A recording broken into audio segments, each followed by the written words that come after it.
Rev up your engines!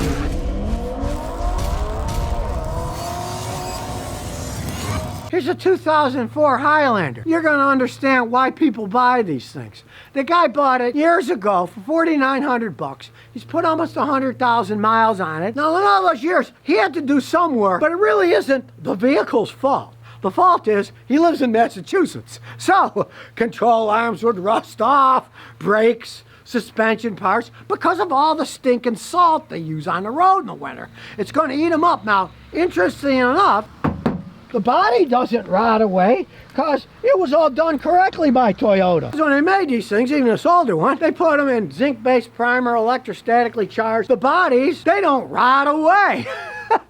They're fine. It's all the ancillary stuff like control arms that are made out of steel, brake rotors that are made out of steel. Everything that's made out of steel, of course, is going to rust. That's the one advantage of a real top-end car like an Audi. Their control arms and stuff are made out of fancy aluminum. Aluminum doesn't rust, so they will last longer in a corrosive environment. You're going to find that all the steel parts will eventually rust. So, whoop-de-doo. The last 3 years, he said he probably spent a couple of grand having stuff done. You think about what he paid, you know, 4 grand. You got over 100,000 miles. We're going to check it out, make sure it's still going. I'm sure it is, but the computer will tell us the truth about that. Now, as we look under the hood, you see all the bugs. They got a lot of bugs here, too, and they eat up your paint.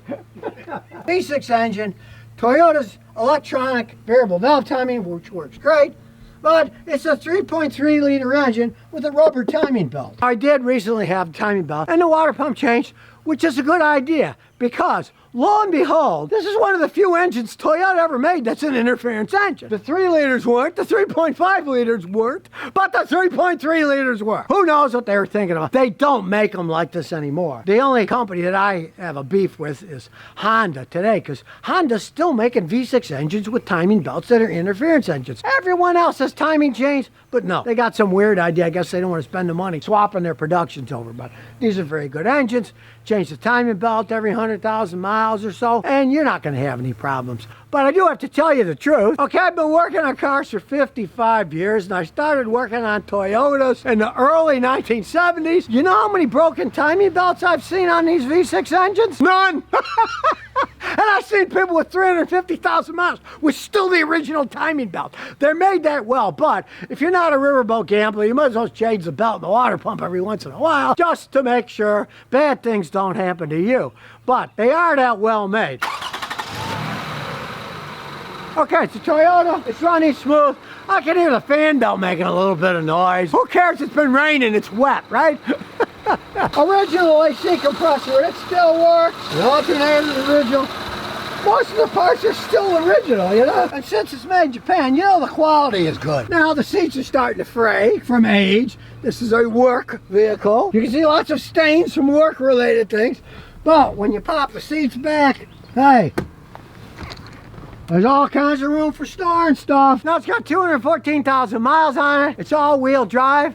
Does the system work? Of course it still works. It's a Toyota. They make good all-wheel drive systems. Now, personally, I'm not a fan because I don't like the extra expense and the worst gas mileage, but he lives in Massachusetts. A lot of people like it for getting around in the snow. Now, he uses all-season tires, and he said with the all-season tires and the all-wheel drive, it's fine. He doesn't bother putting snow tires on. You get a lot more grip with all-season tires, all-wheel drive, than you will just all-season tires. That's just common sense. Most people, if they have just two-wheel drive, they'll put snow tires on the drive wheels, right? But in this case, he just keeps the all-season tires on. You don't have any problem driving around Massachusetts in the winter. So we get out the brand new Autel scan tool. It's all plugged in. We'll diagnose it. It's loading itself. Read the VIN. We'll do a fault scan. Go through the whole system. It's an old car, so it's going to take a little while. So we'll look around. The steering wheel's still in good shape. Windows, everything works. Heat, AC works. Look, it's still got the original Toyota with a CD player and a tape deck. And they still work. It's a sunroof, but it's raining. Now, as you can see, lots of lights are on, so we're probably going to get a bunch of codes, even though it's still running pretty good. And you can see there's quite a few codes, so let's start up here. Now, while we're waiting for the scan, it's slow because it's an old vehicle. It's a 2004. These armrests always wear out. That's typical. You can see it's a work vehicle.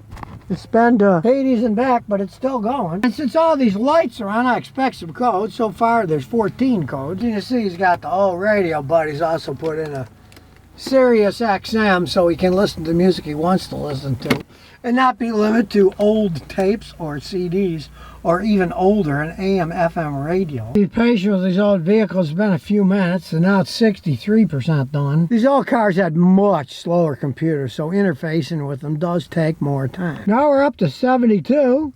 We're getting there. Cadillac inefficiency, bank 1, bank 2, bank 1, bank 2. So the catalytic converter is not working all that well. The ABS system, the right front speed sensor circuit, the left front speed sensor circuit, the right rear circuit, the left rear circuit, and the ABS control system. So the ABS system, it's messed up, as is the airbag system and the sliding roof communication stuff. Well, it's closed, so we don't care. So we'll check this CAT code out here. And the machine itself gives you a big explanation of the codes, tells you how the system all works, and tells you that the trouble areas are the catalytic converter, and the front exhaust pipe, gas leakage, airflow sensor, oxygen sensors. There's lots of things it could be. So let's start it up. Look at the engine ECT data. Now, as I look at the live data, I can see the oxygen sensors are working. The vehicle's running in closed loop. It's not open loop, so those systems are working. Now, if the customer wanted me to, with that nice Autel machine, I can start doing tests that shows what part to test, how to test the wiring, how to test the cats. It's got a freeze frame oscilloscope. It's got a wave generator. So you can figure it out. And it has the information on how to figure it out. But in this case, the guy doesn't give a crap. You know why? Because it's running perfectly fine and it's older than 15 years. And in Massachusetts, when they're older than 15, they don't do emissions testing anymore. It runs perfectly fine, as I was telling him. I had a customer in Houston with the same exact vehicle, even the same color. How bizarre was written. And his check engine light got coming on. And it was for inefficient catalytic converter. So for 4 years, he'd bring it to me, I'd reset it and get it so he could get it inspected because at the time, it wasn't 25 years old, right? I'd reset it, get it to go good enough that he could pass it for the emissions. Well, after driving it 4 years the way it ran fine and the light kept coming back on for him, he came the 5th year. And he said, you gotta set it so I can get my car inspected. So I plugged in the machine, the code was gone. This is 5 years. He did no repairs to the car. He just switched from one Exxon station to they opened a Shell station closer to his house, and he was lazy as could be, so he went to the closest gas station, and that better gas burnt more efficiently because that code means the catalytic converter isn't working at 100%. Sometimes as little as 94% efficiency, it'll trip that code. But if you live where you got to get it inspected, yeah, on these things, they build the catalytic converters into the exhaust manifold. It's a V6, there's one on each side. Since they're both reading bad, you're talking about big money, and since it runs fine, does anybody really care? No. And as for the ABS, well, the sensors aren't working, and the modulator itself. Now, it could be the modulator and the sensors, or just the modulator, and then it trips the sensors because it's messed up and it thinks the sensors are wrong. But it doesn't really matter because on these, the ABS system is called fail-safe. When the ABS stops working, you get to normal, non-ABS braking. If he slams the brakes on now real hard, he can lock the wheels up. So if he knows how to drive, he won't get into trouble. The modern cars, the real modern cars, they have it tied in with vehicle stability, all kinds of control stuff, and it creates a mess when they break down. But an older one like this, hey, you still feel like you're braking okay. It's just you don't have anti-lock brakes, so you gotta understand. If you gotta stop fast and it's wet outside, you'll have to pump the brake. So you see the ABS light, and a guy like me says, well, you want to spend thousands of dollars possibly for a new modulator and all this work? Or if you're happy with the way it goes, drive it without ABS brakes. Got this modulator assembly here and the labor to change it out. You'll probably do like him and just drive the thing around. I'll take it for a little ride. We got a look in this case. And we're looking. You can see around these, there's no blind spots. Now, it's a Highlander, so it is relatively high. You got it. So we can go over a little bump here, not have to worry about things dragging. And yeah, it's old, but hey, it still goes down the road. Sure, the tire pressure monitoring system doesn't work. The ABS system doesn't work. The vehicle speed control doesn't work. The airbag doesn't work, and the check engine light is on, but it still goes down the road. Conditioning still works. Well, we got clearance to the right, but no clearance to the left. All right, we have an opening. Here we go. We'll floor it.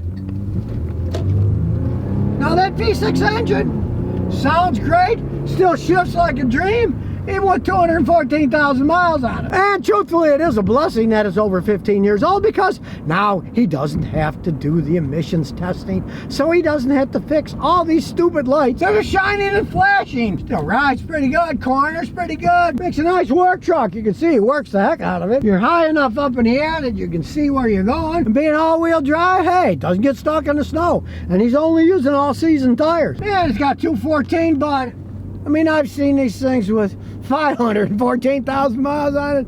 Yeah, they might shake, rattle a little, maybe a couple speeds of the fan on the blower for the AC don't work anymore, but hey, they're still going down the road and they're still blowing cold. So here we got an old 04, and yeah, the bugs have eaten the paint up. They're very acidic bugs here on the East Coast. I don't know where it is. And yeah, lights are flashing. It still runs perfectly fine. It just goes to prove that PL430 codes for inefficient catalytic converters, often they don't affect the running of the car one iota. If your catalytic converters were actually bad, what happens is they clog up, and then your temperature gauge will start running towards the hot, and when they get bad enough, you'll only be able to go a certain speed. Like it'll go 50 miles an hour and no faster, and when it's really clogged, it'll go like 10 miles an hour. But that's not the case with this. You can see it's still, the engine runs like a sewing machine. The transmission still shifts good. So these old things, hey, let's just say they don't make them like they used to. So why not stick to the old stuff as long as you can? So if you never want to miss another one of my new car repair videos, remember to ring that bell.